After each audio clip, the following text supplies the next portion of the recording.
mother, wife, military member, soldier, coach, breathwork. There's all these things, right? But ultimately, it's who are you? I've always been a perfectionist. I've always put a lot of pressure on myself, and it's almost like I've put more pressure on myself than anyone else has. That validation and approval can be definitely a tough one to handle, and teaching kids not to, like, you do what works for you and don't worry about what anybody else thinks. We're all doing the best we can, and I truly believe we all want the best for our children. Yes. That looks different for all the families. Mm-hmm.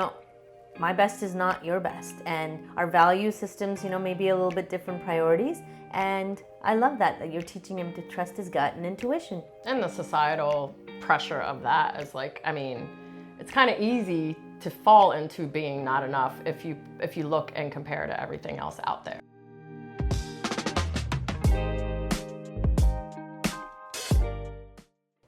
Hi, welcome to Reignite with Reet.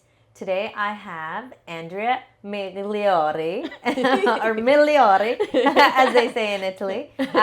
She's here, an amazing woman, mother, a military Retiree. Veteran. Yeah. Okay, veteran, retiree, and so much more, but most of all, a human having a really real experience. Thank you for being here, Andrea. Thank you, Reet. I appreciate it. Thank you. I'm so grateful. I'm a little bit like, wow, you're my very first military woman. And it's something new for me because coming from Canada, newly to Hawaii, I'm submerged in a lot of military on this island, right? Yeah, for sure. And so I'm starting off right there because I feel like it's gonna kind of transition easily because that's been a big part of your role in your life. Yes. So can you just start off with kind of just sharing where, when, how, how did that all start for you in the military, joining, giving us a little background on yourself? For sure. So I joined the military in 2003. Well, technically joined in 2002, came in 2003. I was the first in my family. Yeah, it was something that I never really thought about through high school. Most people kind of plan and join right out of high school, but I went to community college for a little bit, and I must say I was a bit of a party girl, and I was kind of headed down the wrong path. I mean, I was working and going to school and doing the right things, but I just felt a little bit stuck. Yeah. And I felt like the military was kind of it's crazy to say, like an easy way out to get out and see the world and, just kind of redeem myself from some decisions that I made that weren't the best, and just get out of small hometown New Jersey. So I joined when I was 20. I enlisted, went to training, and I got my station of choice in Germany, and I pretty much went straight to Iraq. So I got to do that twice, which was, obviously an interesting experience. Yeah, and I mean, I always say the military saved my life, and I truly believe that it did. I don't know where I'd be. I have no idea. And, you never know, right? But, I definitely feel like it gave me the opportunity, and back when I joined, it was be all you can be. And I truly feel like I had every opportunity available to me to do that, and I took full advantage of it. So it's been a blessing for sure, and a great experience. Absolutely. I think it happens for us, right? For sure. Sometimes in the middle of it, when you think you're a party girl, you're getting into the wrong path, that led you to the military. And it opened up opportunities, like you said, and opened up another life that without it, you wouldn't be sitting here, right? It served you 100%. As much as you served the country. Absolutely. I believe that as well. Yes. Thank you. Can we share, if you're feeling safe or comfortable, share a little bit more about the Iraq experience? I mean, it definitely was, we got shot at every day. I mean, they didn't have the best aim, thank goodness, or else I might not be here, I mean, I was 20 years old. I turned 21 in Iraq. It was, the first deployment was definitely very scary and just getting used to everything. And it's kind of sad to say, we're human, we adapt and we overcome, right? And we are resilient. So we learn to deal with things like being shot at every day. And then, the first few weeks, it's, you hear incoming, and you hit the ground and you go in a bunker and you try to hide and not have anything happen, right? But then after a while, you're just like, oh, okay, whatever, here comes another one.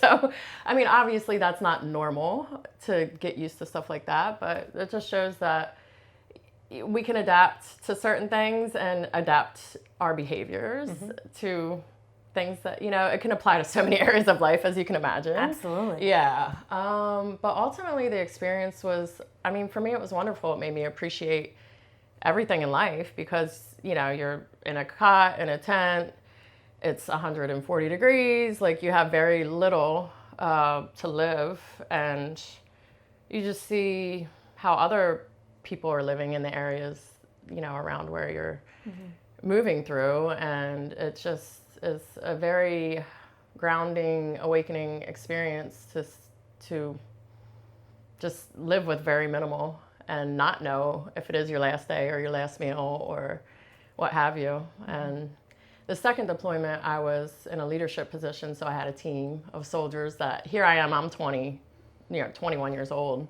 and I'm leading a group of 5 people, some older, some younger. So it was a very interesting time to just be responsible for the health and welfare and the responsibilities and everything that I had. It was a tremendous learning experience that I'm super grateful for.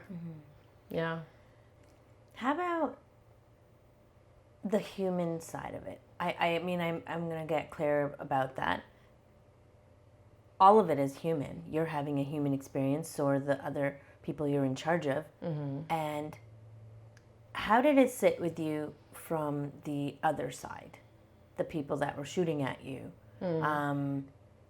What were your takeaways, or have you've had some time, because it's been a number of years now since that. Yeah, for sure.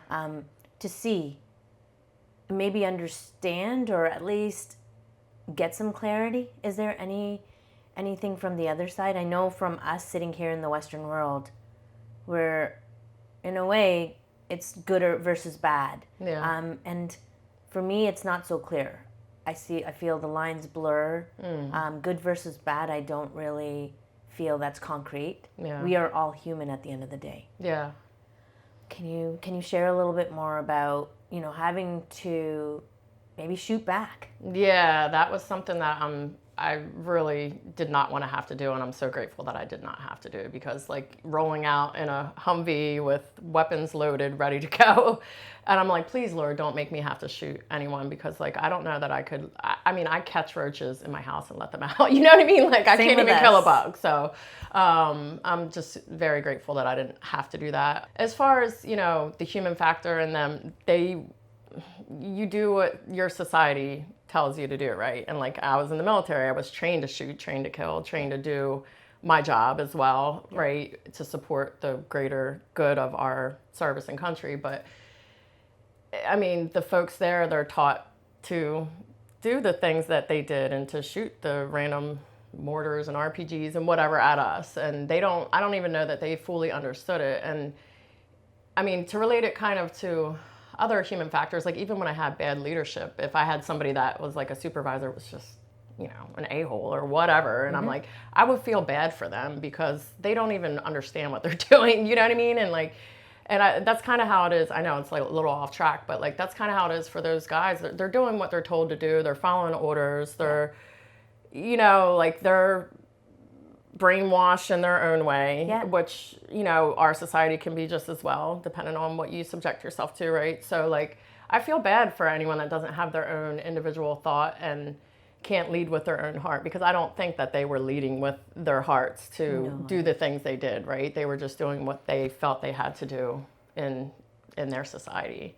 And, I mean, I was lucky to also be able to be part of, a greater good and a greater cause out there. And when we would go out on missions, I would see little kids running around with no shoes, no clothes, and I was like, hey, can we go out and give them shoes? And so I had my parents send collect a whole bunch of shoes for these kids and clothes and notepads and whatever, and send it all over to Iraq. And then we went out and did that. And I think that helps to soften the hearts a little bit of the community outside of the base, and maybe not shoot at us, I don't know, but all they see is where they're occupying their space, and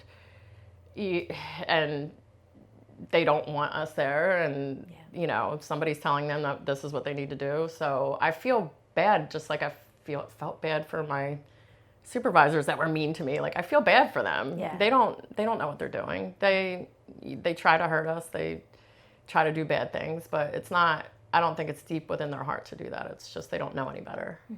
And it's how they're raised, kind of, in their society. I can totally appreciate that experience, that you found some way to serve. Amidst the challenge and this difficult situation, you find a way to give back. And I think we can do that in every aspect of our life. Some small way, we're being of service. This podcast, it's meant to serve women or families or whoever's listening on the other side. We don't know the ripple effect we're going to have. Yeah. You know, we don't know what woman out there needs to hear a message here today. We're just here opening our hearts, having a conversation, sharing our experiences, and share maybe some of our tools that have helped us, right, to get through these challenging times. Essentially, you were kind of still a kid out there serving your country, and with really big tools, guns. You know, no matter what people feel about it, this is a real experience, and it's happening out there on both sides. Yeah. And it's always made me uncomfortable, you know? And I think even asking, I don't know what the right questions are, but I know it's okay to have a conversation and say, hey, this feels scary. This feels uncomfortable. Being a Canadian, I kind of was like, I don't want to be near guns. I don't want my child near guns. I don't understand how this can be so easily accessible, right? And I think that's just a human experience, because I can't fathom wanting to hurt anybody, just like you. Yeah. You prayed that you would never have to pull. Yeah. And I'm so grateful for you that you didn't. Yes, me too. Right? Oh my gosh. Now, how long have you been out of the military? I retired in March of 23, so a little over 2 years. Okay. Once you retire, do you have an option to go back, or are you done? I could go back if I wanted. I don't really want to, but they can call me back as well for up to 5 years. Yeah. Okay. Yeah. As just like legally your right to do for the country. Yeah, as like a reserve kind of situation where if something, you know, if something went down, I guess, and they need me, then they can call me back. So after Iraq, what was your specialty in the military? So I was human resources for a bit as enlisted. So I did that until I was a staff sergeant, and then I ended up commissioning and becoming a signal officer, which is an IT officer. And I did that from 2010 until I retired. Yeah. So I was a nerd. But it fed that side of you, right? Like, it fed. Yeah, for sure. It fed an interest. It got you an opportunity. So we always have to look at every opportunity, both sides. Because nothing's ever, you know, out to get us all completely, or it's there to teach us, right? So it provided you some serious skills sets, learning opportunities, and relationships. Oh, yeah, for sure. Is this where you met your partner? Or we met in Germany, and we were there. He was there over 10 years total. I was there about 10 years total. Yeah, and we met there and then moved back to Maryland and then out here. Yeah, and then unfortunately, you know, we're still good friends, but yeah. Do you think the military life is hard on relationships? For sure. No doubt, yeah. I mean, him and I both traveled a lot because he works for the government, and then we both traveled a lot, and then COVID came and we didn't travel, and we're both home together a lot, you know, so. I mean, I don't want to say it was a COVID divorce, but, you know, very well could have been, but ultimately, you know, you grow apart sometimes, and that obviously was a super hard part of life to go through, that major change and all of that. But yeah, the military definitely is it's just very demanding. Like, you're literally property of the federal government. So there's not a whole lot of choice in every decision you make in your life. And luckily I was in the reserves, and I would go back and forth between active and reserve. So I chose to come to Hawaii and come on active duty. And I chose to stay in Germany for 10 years, whereas like if you're just regular active duty, the Army or whatever service will send you every 3 years wherever they choose. So like I said, I really did make the most of my career and the opportunities and choices that I could make within it. So reserve is where you're stationed in one spot, or is it that you move every 3 years? You don't move every 3 years. Like you are assigned to a reserve unit and you can go back and forth on active duty, and that's what I did. So it's kind of confusing. It's not traditional like 20 years, move every 3 years, get your 20-year retirement after you retire. So I'm not getting a fat paycheck right now, I'll get it later. But yeah, it gives you more kind of decision authority over your career to some extent, because you can go to whatever reserve unit you want and you can park yourself there for 15 years if you want. It's not like active duty where you have to move all the time. It's nice to have that choice. It is. It was beautiful. Yeah. And it got us here, so Yeah. like I got offered the job on active duty here, and that's when we moved here. And now I'll never leave. I've met quite a few military families. Usually you have one partner as the military and one civilian. Mm-hmm. You two, I can see, the challenges could potentially come up having both of you. Like you said, both having to travel. Mm-hmm. Yet something beautiful came out of that. Mm-hmm. Right? Yes. You're 100%. A mom. Yes. Of a sweet boy. Yes, he's amazing. He really is. How did that change your life? Oh, well, I mean, the fertility journey was not easy for us, and he ultimately, we had him through IVF, which is a miracle. Like they said, I pretty much had a 20% chance. So I'm just completely blessed and honored to be a mom and to be his mom. And he is a mini me, like completely. He's down to looks and personality, not everything, but like he's my little man, and I love it. It's such a blessing, and there's nothing like being a mom. There really isn't. It's the hardest, best job ever. You preach, sister. It's the hardest, best job ever. It will rock your world in ways that you couldn't imagine. You can't prepare for it. Yeah, for right? sure. And I think that we have that in common, having both gone through IVF, myself also with my daughter, both being moms of one children. It's a container. It's a special container to have one child. Yeah. Right? Because I don't know about you, but my daughter still begs me for a sibling. Yeah. They see outside of themselves, other families, they see a dynamic of sibling, and there's an experience there. Mm-hmm. Like someone to play with, a built-in friend. There's a lot of learning that happens. For sure. How's that sit with you to have one child? Yeah, that was his wish every birthday. He would tell me, I said, you're not supposed to tell me when you blow out the candles or the little wishies. And that was always his wish, to have a sibling. And thank God his father and his wife have a baby, and she's beautiful. And so it's so cute just to see him, carry her around. And he loves her so much. And I'm just so grateful that they made it happen. And they get to deal with the, late nights and stuff like that.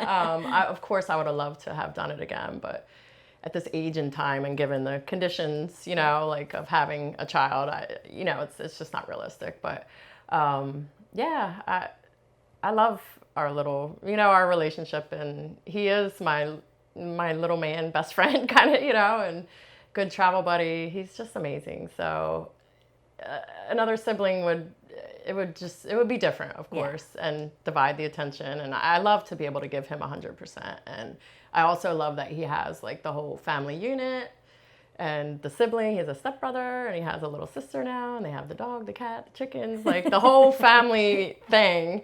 And then he gets the whole different situation and scenario with me. So he gets two totally different worlds that completely love and care for him. So I think it's a beautiful thing. I love that. Can we touch a little bit more on the infertility journey? Mm-hmm. Because I do want to bring this up, because it's more common than we think, right? I remember my experience sitting in that office.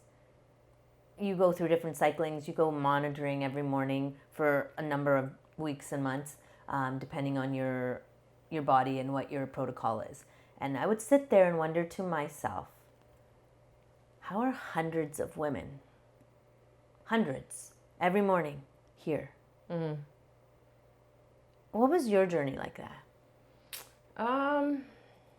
Yeah, it was definitely an emotional roller coaster, obviously, and you pray and hope that it works. And to be honest, for me, it was fairly smooth compared to the rest of my journey as a woman because I've had a lot of surgeries, I've had cysts and tumors, and just spent 30 nights in the hospital, all over female organs essentially. So I just felt like every part of being a woman was a struggle for me. You know, like I was in pain every period, every ovulation, and then just went through all the pain of the cysts and the surgeries. And so I kind of was prepared for the IVF journey to be the worst just because of all that I had been through. But it worked first time. It ended up, I mean, it definitely brought a lot of emotion, and because there's a lot of hormonal things going on that just make you crazy a little bit. Absolutely. And but ultimately it worked.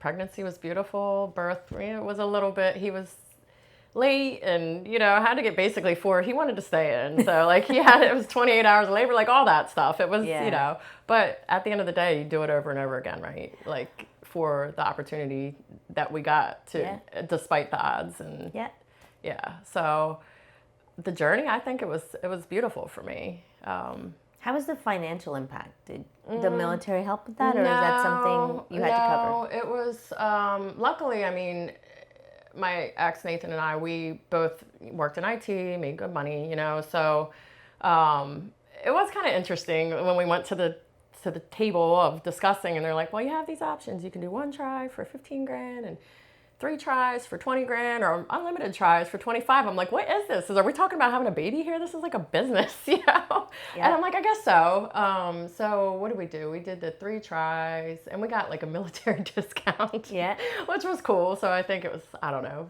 I think it ended up being like $17,000. And I was like, the one thing I was like, we're not financing a baby. I don't want him to turn 2 and we're like, paid you off, like a car or something. So we decided we saved up and paid for it. And I mean, it's so worth it, obviously. Like, absolutely. I'm glad it worked. I feel so, like I said, it was a very, not easy process, but it worked. And it was semi-smooth for us to have a first time go. And I feel super blessed for that, and I just feel so much emotion, and my heart goes out to women that struggle with that, because you're so hopeful, and and I think mindset obviously is a lot in that, and there's a lot of factors, health and different things. Had you tried prior to doing IVF for quite a while without any assistance, or?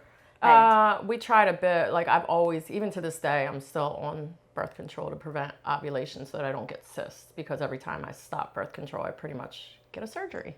So I was on birth control, and I had come off to try to get pregnant naturally, and then I ended up getting another cyst that had to be removed. So it's kind of complicated, but we tried a little bit naturally for about 6 months, but they also did some kind of like a dye test to see if the eggs would move through my tubes.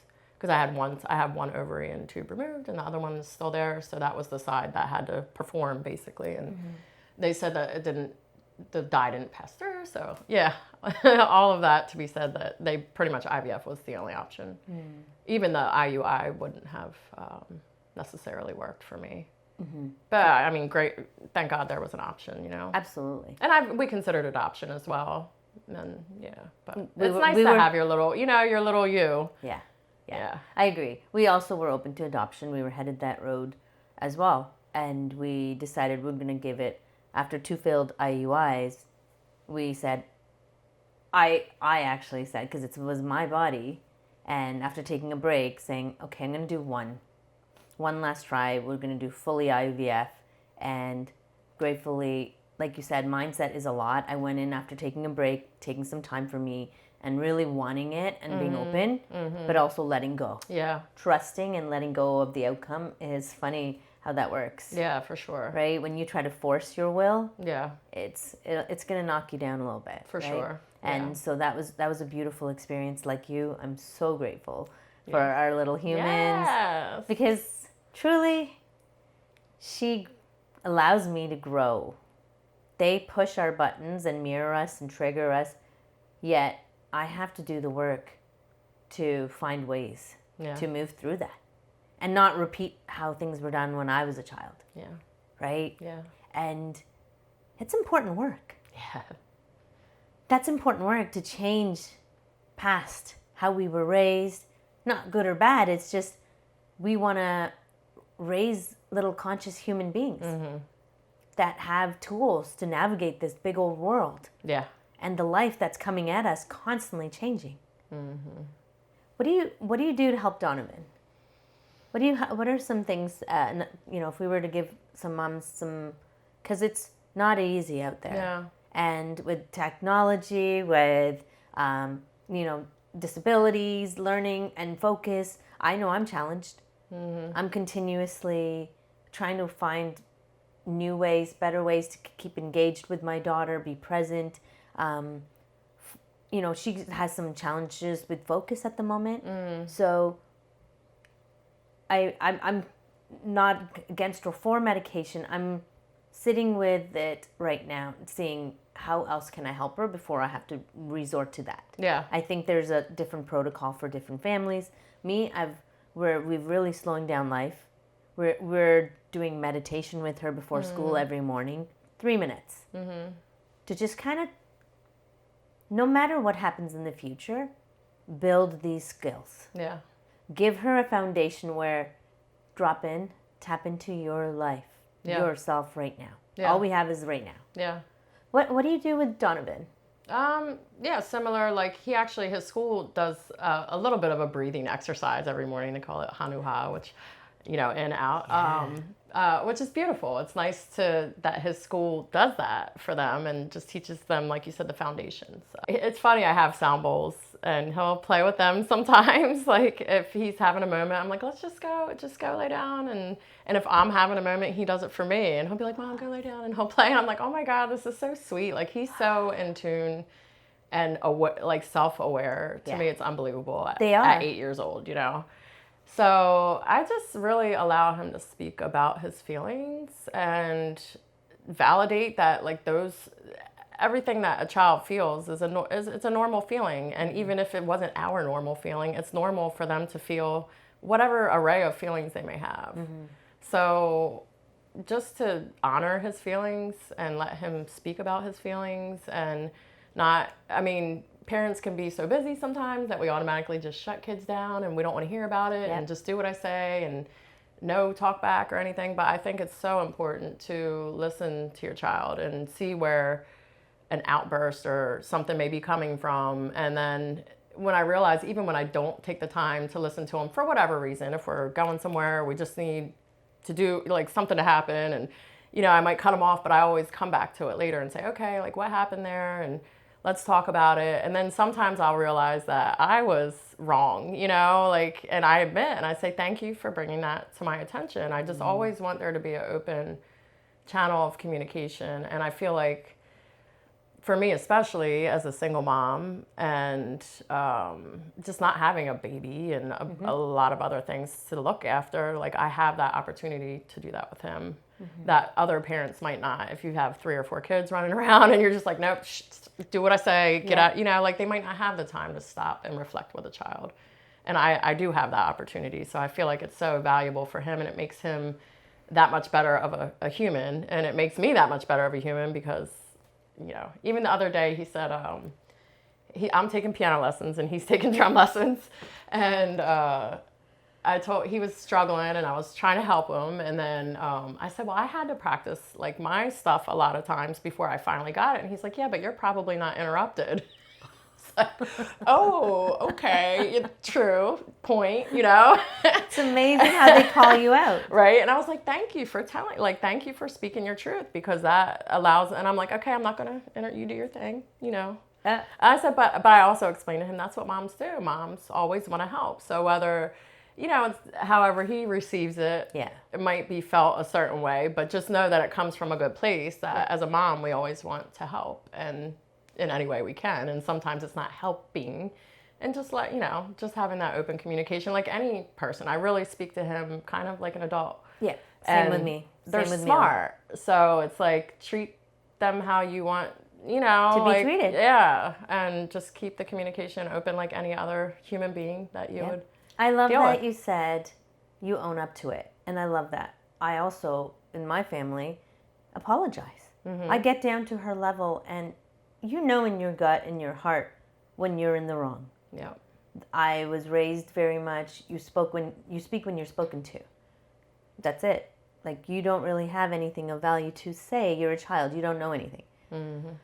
To reprogram that within myself while I parent this beautiful little human is a very visceral, real experience. Yeah. Every single day it is work, and beautiful work, to sit with myself, sit with what's coming up in my body. And I think for me, it comes up easily. I apologize often because I am human. I want her to know that we are all human on this earth. And it's okay to make mistakes. It's even more important to acknowledge and be aware and change it. Yeah. And how we change it is stopping in the moment and owning, taking responsibility. Say, I'm sorry I hurt your feelings. I'm sorry I cut you off. Or how are you feeling? So I love that you're parenting in that way, because like, I truly believe we bring the people into our life that we need to grow. Yeah. And having you as a single mom, but raising one child it's a lesson. Like, the dynamics when we get our kids together, they're both quite different, and their energies. So sometimes it can bring up like some emotions and being like, okay, I need to control the situation, or I need to show or stand up for my kid, or do. Really, I've learned, back off. They allow them the opportunity and the skills to develop, to kind of find solutions. They're going to come to us with a whining, crying. And what I've learned is I really kind of turn it back around, and I said, hey, Mila, what's the solution here? Wherever I'm really, like, I talk to her like an adult, and right or wrong, that's kind of how we've been raising her, and say, Mila, wherever we have a problem, the solution is always at the same spot. Yeah. So if you create the problem, you are the solution. Yeah. So if you feel like, you can't find a solution, ask for help. We can help you. Just understand you may not like it. Yeah. The reality of it is, it's not always what we want to hear. Yeah. Oh, I love that. This is such a great conversation on, I love to get to know people. And this whole podcast is about a platform to let women shine from all areas of life, all cultures, all genders, and whatever your stance is, let's talk about it. I don't have to have the same stance as you. We don't have to agree on everything. Yeah. And can we find some common ground as humans? Yes. I do. I believe that we can. Oh, yeah. Sure. And teach me. I'm taking more of that approach so I can raise my daughter that way. Teach me. I don't know everything. I'm humbled every single day. Because, parenting yourself while parenting your child is a real a struggle at times. Yeah. It is, if I'm completely honest, because it's hard not to feel like you're failing. It's hard to feel like, what are the repercussions going to be later on this child from this outcome? Yeah. How do you try not to put so much pressure on yourself?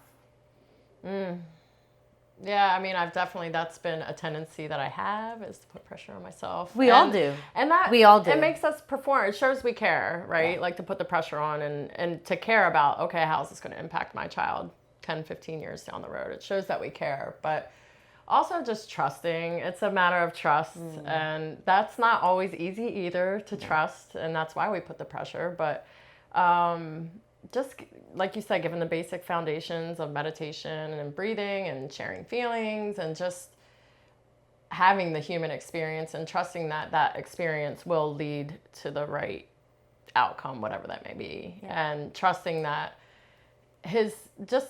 I think the key is allowing him to understand that his intuition, like that gut feeling, is what he needs to listen to ultimately. Like, obviously his mom he needs to listen to. And his dad. No, sometimes. No, I'm just kidding. But like his gut ultimately is what is the right answer. So, and that's what I tell, like with little things on the playground, and I'm like, hey, there's weird challenges and stuff that kids have. And I'm like, dude, if you ever feel like anything does not feel right, or just a situation is not sitting well with you, like you always have to trust your gut. Yeah. And trust your intuition. And I think that's the key thing. I'm like, okay, wait, what did she ask? No, it's all right. About It's beautiful. pressure, how to not put pressure on myself. Yeah, just trusting that he has what he needs inside of him, and that whether I say the right things all the time or not, like he knows what's right and wrong, and that, there's enough of a foundation that's being laid to put him on the right path, and that ultimately he'll make the right decisions. Yep. And pressure just makes things burst, right? This is important. Like, you're just being honest. Yeah. Right? And we're not all so different as moms. We're all doing the best we can, and I truly believe we all want the best for our children. Yes. That looks different for all the families. My best is not your best, and our value systems, may be a little bit different priorities. And I love that you're teaching him to trust his gut and intuition. Let's raise men to trust their gut and intuition. Let's raise our daughters to trust their gut and intuition. Yeah, 100%. It's trusting yourself. You're enough. Yeah. Going back inside rather than seeking approval. That's been a big one. Oh, yeah, because for sure. Children become performative, right? I've noticed, they want your approval. And I being the mom that I am, I'm pretty blunt, and being like, hey, are you doing it for me, or are you doing it for you? I say that to my daughter because I want her to really do it for herself. Yeah. Don't try to, because you will chase that feeling for the rest of your life. Yeah. Wanting somebody else's approval, a boss, a partner, and find yourself in this stage of our life sometimes lost because you've chased your whole life seeking approval. Yeah. How's that land for you? Being in the military. Oh, yeah. Definitely deep. Yeah, I mean, it's almost like you're taught that way, to seek approval of your parents, of your teachers, of just keep on going. Like you said, partners, bosses. Yeah, I think that hits hard because I've always been a perfectionist. I've always put a lot of pressure on myself, and it's almost like I've put more pressure on myself than anyone else has. Any boss, any partner, any any other expectation. Like my expectation it's high enough. Like I don't need anybody else's because like mine is already outrageous as it is. Yeah, that validation and approval can be definitely a tough one to handle, and teaching kids not to like you do what works for you and don't worry about what anybody else thinks. And trying not to pass that on, right? That's huge. And like I think that's a lifelong lesson, like you said, because like here you could be 40, 50, 60, whatever years old, and you're still seeking approval of others. And that's a very real, I mean, especially with social media, it's like we all put our best out there and we want the likes so that it can be approved by others. Yeah. And I mean, it's in our face constantly, whether we see it for what it is or not. Yeah, just being aware of it. One. Just being aware is, I think, helping me, and coming back and asking myself quality questions, being like, what's my intention? Why am I doing this? Yeah. Is it for me, or is it really... And quickly, it really quickly tells you. If you quiet down for a moment and ask that question, what's my intention behind this? Yeah. Your gut will tell you instantly, being like, oh, I'm totally seeking approval and validation because I'm feeling not enough. Yeah. Essentially, I feel like that's where it comes from. You don't feel like worthy, or you're not enough. Yeah. That is such a big, big topic. Yeah. We can talk on not being enough because we're trying to strive, not just as like moms, as women, as wives, as careers. Are we hitting the next milestone for our salary? It is ongoing. Yeah. And the societal pressure of that is like, I mean, it's kind of easy to fall into being not enough if you look and compare to everything else out there. Like there's so much of, oh, this person's exactly where I want to be, and I'm so far from where they're at, and everybody's path is different, and as you we can't age. compare. Like, you just, it's so important to just, like you said, set your own intention for what you want, and align with that, and be on your own path, and try not to allow other people's path to come into your own personal vision and intention, because that's what makes you feel not enough when you're comparing yourself to what other people are doing, and like how a mother handles something, and like, if you can learn from it, but don't beat yourself up over it. Don't compete. Yeah. Honor your journey, right? I'm really honoring my journey because it's very sacred and special. So I'm going to pivot a little bit because I can talk on not being enough and that part of it for hours because it's so rich and deep. But I really want to learn more about, in 2020, you guys, as in the military, you had to you're grounded. You're here. You stayed still in the military and you retired in 2023? Where did your path take you after that? In 2020? Yeah.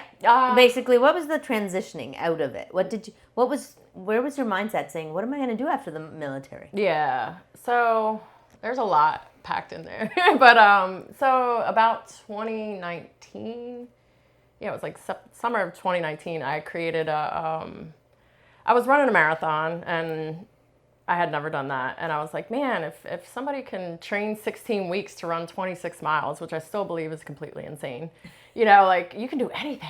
And I got all excited and I got all motivated, and out of the blue, out of nowhere, like, this whatever stream of consciousness came, and I was like, I'm going to take everybody on this journey with me. And I created this Facebook page called Vision, or group, like Vision 2020. I'm like, okay, 2020 is coming. 2020 vision, perfect vision, like, we're doing this, So, like, I created this group, and all these people started flooding in, mostly friends and family. And then I was obviously very excited about it, and I then started creating, like, I would post every day and just share different thoughts, and kind of like what we're talking about and sharing now. And then I was like, okay, I'm gonna create this vision building program and target, and like all these tools to help people build their vision of what they want to achieve, and a strategy to achieve it. And then I was like, I'm not, so kind of like life coach, right? But then I was like, well, I'm not going to be a life coach because I don't like that term. I'm going to be a visionary life strategist and do all these things. And it was wonderful. So that was leading into 2020. And then obviously, we all know what happened in 2020. And so I kept doing that, like, everything virtually. And I felt like it was just my calling and my path. And then I started getting people feeding into my group from, like, all over the world. And I'm like, I don't even know where these people are coming from. So I got an opportunity to virtually coach people from Europe, Japan, India, like, all over the place. And it was amazing. And then, we got divorced in 21. So obviously that was time that's actually where my healing journey began, because I never did any healing type modality. I didn't even believe in meditation, like, that I could do it and it did anything for me right at that point in my life. So 21 is where the healing journey began, and I kind of put the coaching on hold. And ultimately, when all said and done, like, the coaching, the healing piece, then I became breathwork certified and did all, Reiki certified, and just a lot of different things to kind of complement the coaching and the breath work as part of my retirement plan of what I would do when I got out. So it's like total opposite, obviously, of the military and IT. And I've worked a little bit in IT sales, and then, like, in government contracting in IT since I got out. But, took the opportunity to take some time off to pursue this dream and passion of mine to serve people in a different way, like, served my country, did that. And it was an amazing experience. Again, a lot of opportunity, but to serve people in helping them achieve their life's goals and build a vision and a strategy to achieve what their ideal life is, to me, is like, that's my calling. That's my purpose. Coaching. Yes, coaching. And breath work, of course. Like, breath work, I mean, I'm not going to lie, breath work was like a distraction, a shiny object that I've loved how it's what I feel like I have a tendency to do is, like, anything that I love for me, I then have to give to others. Like, you know what I mean? Like, But that's why we're here. yeah. We can't hoard knowledge and tools. No. And it's not just for us. Yeah. I love that about you. Yeah. So that's where breathwork came. Yeah. I wouldn't even call it a distraction. I mean, not to speak for you, I think it's a gift. Oh, yeah. No, it was, yeah. And I say distraction in air quotes. Yeah. For that reason, because, like, it was not the path that I was on, you know, like, it was a little veer off, you know, but ultimately it has enriched my life and, you know, the lives of the people that I've been able to share it with in so many different ways. So, and it complements, when I started doing breath work, I was like, oh, what's really missing from this is, like, the actual, because you get so much focus and clarity, and a lot comes out of a breathwork session. Of course. That I'm like, oh, you know, and I journal and do all the things after, but I'm like, oh, it would be wonderful to have a coaching session that you can take what you got out of the breathwork session and go from there and, like, unpack and work on whatever it is that you're working on. So the two are going to complement each other moving forward. But yeah, ultimately the path from retirement to now has been quite interesting with COVID, divorce, and all the things, but it's ultimately led me to share even more with people that I didn't even have in my vision in, you know, 2020 or even last year. Like, I didn't think I was going to do breath work. It was just an opportunity that came up, and I love it. Yeah. Amazing. Yeah. Do you think it's kind of cracking you wide open? Because as an observer, military, you know, motherhood, all of your journey, I think sometimes, and I speak from my own experience, I love to have my life in a box and very controlled. Mm-hmm. That perfectionist mindset, it has to look like this, it's on my expectations, my terms.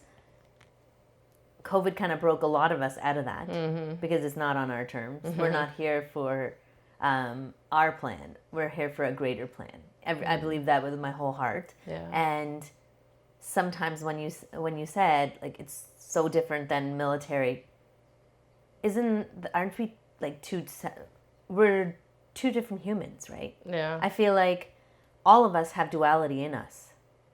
You know, there's the artist, and then there's, like, the math, and somewhere in between we have to merge. Mm-hmm. So would you say coaching and breathwork you said it was the beginning of your healing journey? Yeah. Yeah. Well, the divorce, yeah, into the healing side, yeah. Right, the divorce was the catalyst. Yeah, pretty much, yeah. It kind of broke you wide open. Yeah. If you don't mind sharing, because I know a lot of friends and people that I know going through currently divorces or have been through it, maybe not even unpacked it yet, because we just pack it up nicely in a suitcase and put it in the closet. Yeah. That infamous closet that we don't want to open, because what's gonna. And my experience has been, everything that's gonna bring you back home to you is in that closet. Mm-hmm. So how if you can share a little bit about how your divorce, what insight did it give you? Yeah, back to yourself. Yeah, and a lot of that, the divorce, like, we all have roles, right? Mother, wife, military member, soldier, you know, coach, breathwork. There's all these things, right? But ultimately, it's who are you? Who is Andrea? Mm-hmm. And I think the divorce and transitioning out of the military, like, to detach myself from being a soldier, and, like, I was super masculine. I was very good at what I did. I was a badass, you know, like, I made stuff happen, and yeah, just to detach myself from that, and just really try to discover my softer feminine side in the midst of a divorce, and detaching myself from being a wife and just all the emotional roller coaster of all that. It's really just coming back to, like, who am I as a person, because I'm not a soldier. I'm a mother. Of course you are a mother, but, like, what kind of mother are you? Like, how do you operate as a mother? What are those These are all different identities. Yeah. We create in our whole life all these identities that almost take us away from who we really are. Yeah. And, like, how are you? It's more like the how, and what are you being as a mother? Like, a mother is a mother. It's a nice role, obviously. But it's a role. It's a label. And as any role or job or anything that we have. It's not who we are, though. No, that's a caregiver. You're Yes. being a caregiver. Yes. But being nurturing, being loving, being understanding, like the things that we talked about earlier that make us the mother that we are. It's those conversations. It's talking to our child as an adult, because anybody can just yell and punish and go to your room. I mean, and that might be the idea of what a mother does, right? But like, just getting back to the root of who I am, and with all the roles, because I've pretty much gotten like eliminated a lot of the roles that I had for a very long time as a wife and as a soldier and different things, and getting back to me. You feel that's true. Kind of helped you, right? Come back, shedding. You're literally shedding a lot of you. Yeah. And it's kind of getting you to uncover. Yeah, it's tough. I mean, it's heart-wrenching to, like, obviously divorce, right? And then to even let go of a career that it's like to disassociate yourself with something that you identified as for 20 years, you know, and pull those things out of the closet and like observe them and really pay close attention to what ties they have to who I am today and who I will always be, and how I show up in the world moving forward, and like what is really the soul of who I am, and what is tied to a role that is no longer who I am, you know? Yeah. It's a lot. It's deep. I mean, but that, like we talked about earlier, self-awareness. I love going deep. Consciousness. Yeah. Like, why not? It's great. I think because we've been programmed to stay on the surface for so long and tread water. Yeah. It's uncomfortable to go deep. It's scary to uncover parts of ourselves that we don't know what's going to pop out.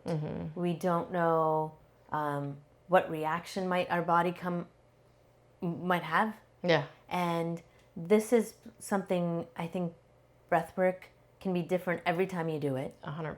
I want to segue into the breathwork. Okay, yeah. Sorry, I can go. No, I love it. I think we're going to kind of bounce back a little bit because it's so rich, this conversation. And I want to make sure I highlight breathwork for its dues. Give it, it's such a powerful tool, and it's different every time. So what kind of drew you to breathwork?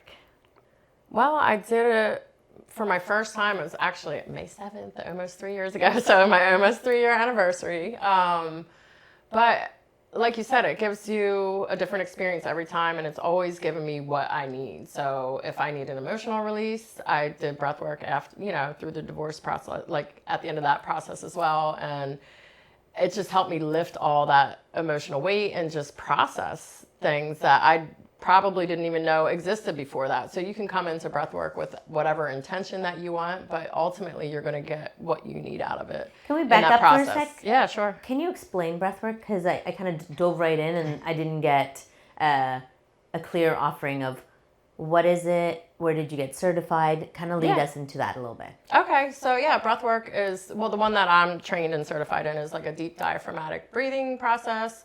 That allows you to get into a flow state, and that's ultimately where you can somewhat rewire your subconscious brain. So that's the beauty of it. Some deep healing. Yes. I got certified in Utah it's a breathwork detox company by Curtis Lee Thomas, and I got certified last August. Like I said, I've been doing breathwork about 3 years and got certified last August. My friend that did my first breathwork, she was like, hey, they have a training coming up, you should go. And that's why I said it was a bit of a distraction, because I was on my little, my roadmap to where I wanted to go. And then I was like, oh yes, okay, cool. So I did that last August. And breathwork it's a powerful tool and modality. It's like meditation on steroids is what I call it. And for me, like, I'm one of those people that it's difficult for me to meditate, and I've gotten better at it over the years, but like, it's just hard for me to sit still. I have a very active brain, and it helps. Absolutely. It does help to calm, but like breath work is like hot and heavy, deep, quick, get in there and like get in this state where you can, like I said, that flow state. So it's been pretty magical. I've loved it so far. Yeah, and the more I've talked to people on meditation, it's not a one size fits all. We are all very, very different humans having an experience every day, and it's not easy to just shut it off. Yeah. Sit still, drop into this deep meditation. And I think meditation is just being observant of your thoughts. Yeah. And being able to release them. And not judging and like letting them go. Letting them go as they arise. It's not trying to shut it off and saying, I'm not going to think anything. And it's a journey to that. And some people find it very challenging, right? And as I've learned it, as I dove into different modalities for my own healing, you can do a walking meditation. You can do a nature meditation. You don't have to sit and try to force yourself to be quiet and close your eyes. You can do a guided meditation. There are endless ways to do it. Yeah. Right? It's just finding what feels right for you. And it's taking the first step, really. Yeah. Right? It's becoming aware and wanting change. For sure. And I can definitely... I had my first breathwork experience in Costa Rica. I went to a retreat and it was quite powerful. Right? And I did the whole thing. They gave us a mouthpiece to breathe through because we were at a retreat, and you can go from anywhere to being in an altered state to releases, downloads of information, memories. It could take you anywhere. Yeah. Right? And the end, there is really no end goal. I don't believe in an end goal because it's a journey. We're trying to just kind of allow our body to release what's been stored. I'm not sure if that's exactly... That's my, actually, like, part of my own reasoning. Feeling like there's so much here. Yeah. And I know I blocked a lot of it out from childhood or things that I didn't I couldn't deal with. Yeah. And I think breathwork kind of can help you tap into different parts of you. Absolutely. Yeah. And that's the thing. If, like, I feel... whatever you come with that day that you need, whether you know it or not, if like you said, the release, it can release stuck energy that's just been stored in your body waiting to come out. Or if you need clarity or focus, it can give you that, like whatever it is that you need at the time. And the funny thing that you said about meditation, like running used to be my meditation. And I'm like, well, that makes sense. Because I never listen to music. I just, was very present in my run and breathing. You have no choice but to breathe deep when you're running, you know? So I was like, this makes sense that breath work is my jam because like running was my meditation before. And now this works for me because I'm just one of those super high energy, go type people. So, and it does help me, honestly, if I do breath work first and then drop into meditation, it's so much easier. Yeah. I think it's just for me, and I don't have a lot of patience with myself, like to... That's a skill that we develop. It's a lifelong skill. Yeah, right? I'm working to get better at meditation as well. And that's a skill that develops over time. Even breath work, it can be hard to, I'm uncomfortable. Why am I here? What am I doing? But if you just allow, like with meditation, allow the process and the experience and have the human experience of all the things, but like overcome them and don't judge and just allow it to be what it is. And that's exactly what it is, an experience, and it's a practice. Yeah. Nobody's born being good at it. Yeah. I've not yet met somebody that's just born being good at meditation. Yeah. Born healed. Yeah. Right? Yeah. We're ongoing. We continue to cause little traumas, big traumas from childhood, our ancestors, all of these things. And our children, we're dealing with a lot in this time and space. Yeah, for sure. And I think we're all... maybe not all, but the ones that are wanting a different life, wanting to change a different path and the trajectory of their family and their life and their own quality, finding joy. We're seeking out tools, practices that we can incorporate every day, or at least weekly or somewhere fit it into our schedules. Yeah, for sure. Right? Wow. What do you think it's helped you shed? Or uncover? Lots of weight. Like sometimes the weight you need to lose is not in your physical body. It's that heaviness of whatever you're holding in, like that stuck emotion. I've definitely been able to shed, like, just that need for approval or like that validation and just shed. Yeah, so much. I feel like I've been able, just the things in the past and like leave them. Like it was what it was. It was that human experience and I went through it and I'm better because of it. And just kind of like lift all that weight off of like, it wasn't my fault or whatever, like all the things that you hold on to about every experience that you have in life and the judgment that we have on ourselves. I feel like that it just allows me to not even hold it at all. Like in and out. It doesn't even stick around anymore. Whereas I think before I would hold on to things a lot longer, and now I just have that flow and that constant practice to be aware of it and to process it and let it go. Doesn't need to hang out. Certain things don't need to hang around. No, we're meant to continuously grow and release and shed and literally death and rebirth. Our cells are in this moment dying and creating new ones. Yep. So every single thing, if you look a little bit deeper, is meant to. We're meant to put like a bit of a death to our old selves. Yeah, for sure. So we can birth and create space. Yeah. So do you find breathwork really helps you with anxiety? Oh, 100%. Yeah. It's just...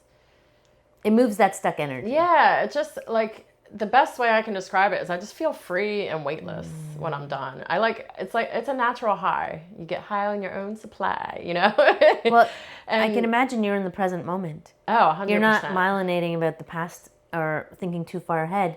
You're really actually currently, without any other substances, in the present moment. Yeah. And allowing you to appreciate and accept. Yeah. Really, truly accept who you are. Where you're at, not fooling expectations and these big pressures on the weight. Yeah. I call that's the weight. Yeah, yeah. And that's what, anxiety comes from focusing on the future, and depression comes from focusing on the past. So anything that can put you into the present, whether it's meditation or mindful hiking or breath work or whatever, whatever you can do to put you in the present moment, obviously will help you to not, have anxiety or depression and focus on other things that aren't here and now. And it's hard. I mean, that's a difficult thing. It's not easy. And that's why we have tools like breathwork and meditation and different modalities to support being present, because it's not always easy with so many things constantly in your face and schedules. I mean, just having a single child and their schedule is you can have anxiety just about that if you really wanted to, but nobody wants to, but I mean, let alone our own schedules that we try to manage. It's a lot. And it's important to have tools to help keep you grounded, or else you can easily lose your stuff, and you don't want to do that because it's not good for you or anyone around you. I've heard you say a few times, and this is something that's been on my heart. Easy. The word easy. Oh God, what was I talking about? No, as in and I mean in the way do you believe we're here as a human experience for easy? Oh, heck no. No. We can make it easier if we can choose do certain things. Yes. I mean, it's not meant to be... I feel like if we're aligned, that makes things easier. If you align with your true intuition and what your body, mind, and soul are telling you, this is meant for you and this is what you should do, then yes, it can be easier. But if you're constantly putting challenges in your way, which aren't meant for you, and we say yes to a lot of things that aren't necessarily meant for us, then that we're making it harder. So it can be easy. It could be easier. It could be easy if you're completely in flow of everything in life, which I don't know that anybody is. There might be little blips of time that you're in that complete flow, aligned, everything's just going exactly the way it should. But that's not everyday life. I mean, generally speaking, you're going to have things that come in and you have to overcome the challenges, and that is the human experience, right? I agree completely. And recently I was thinking about balance, because we talked about, I just want balance. I want peace. Well, balance, if you're ever on a tightrope or you watch somebody, they choose to one step in front of the other. And when they get off that, they're not in balance all the time. Balance is a few moments, and then all of a sudden something else happens, and you drop into another state. Yeah. You come back. You choose to come in and out of balance. Peace. You choose in and out of peace, right? Because we are human. We're gonna have emotions and reactions, and hopefully we get to a place where we can respond instead of reacting. Practicing that. I'm nowhere near mastering it. But yes, I want to just share with women that there's not one woman out there having it easy. With this podcast was not easy. showing up and saying yes to it was not easy. Asking all of the women that are going to be hosting guests on it was not easy, because in my brain, what if they say no? I had to deal with that feeling of feeling rejection, and it's really allowing me to live and create my dream, face my fears in real time. Yeah. And I definitely use tools as breath work, meditation, walking, moving my body in whatever way it is right for you, right? But I really implore women to go a little bit deeper and try something new. And that's why I want to bring breath work a little bit more. It's become a little bit larger in these last couple of years. And, you know, there's Wim Hof breath work. There's a lot of different modalities. So you don't have to get scared if something seems intense. Can you share, just maybe take a quick minute or two, something simple that we can drop into? You know, I suffer from time to time anxiety moments, or life's coming at hard. What's a quick tool?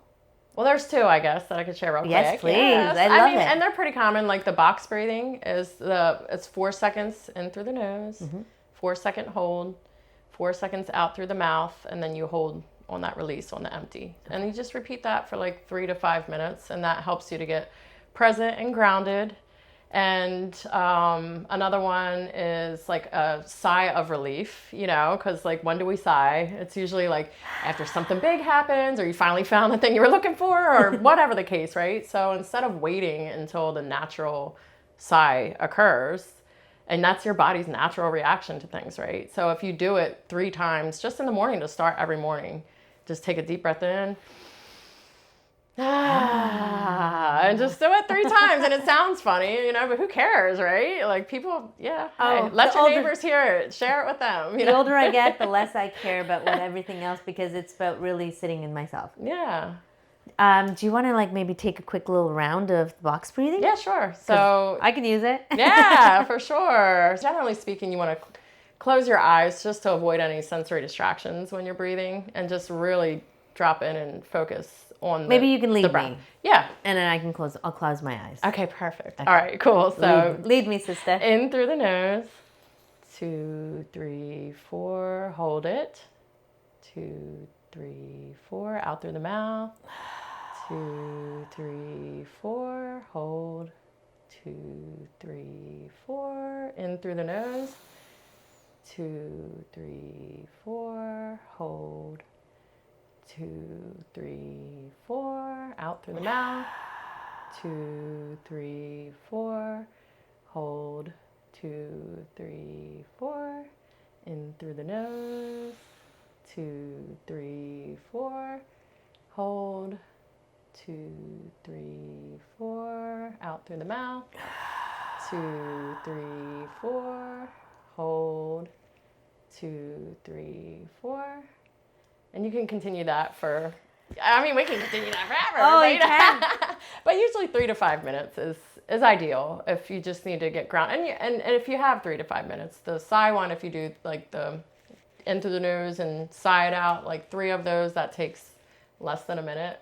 Everything's brighter. Right? Right? You're tapping in, girl. And I actually for a second I observed judging myself, you're not breathing deep enough. But once I kind of let that go, I just kind of became present, and just amazing a little extra oxygen does to your brain and your body. For sure. Wow. Yeah, and one thing to focus on too is breathing deep into your diaphragm, and that's what an actual breathwork session focuses on, like the deep diaphragmatic breathing. Unfortunately, a lot of our breath has become shallow over time. Like if you notice babies and pets, when you look at them, you can see their belly going up and down when they're breathing, but adults generally, you don't see or feel that. So diaphragmatic, would that be connected to the belly too? Yeah, so your diaphragm's right below. Okay. Yeah, it's at the top of your belly. Yeah, belly breathing. Don't be afraid to ask silly questions, because there's no such thing. Never. You've never done it before. And even if you've done it before, every facilitator gives you a little tip. Yeah. And gives you something that might work for you that didn't work before. Yeah. Right? And I'm definitely a believer in like, try it. Yeah, absolutely. Be open. Yeah. So, as we come to kind of towards the end of this, can you share where can the listeners find you? Of course, on Instagram. It's bliss oriented, so bliss_oriented. Or search my name, Andrea Migliore, and my website is andreamigliore.com. And what do you offer? I offer a lot of things. I'm a serial entrepreneur, hustler.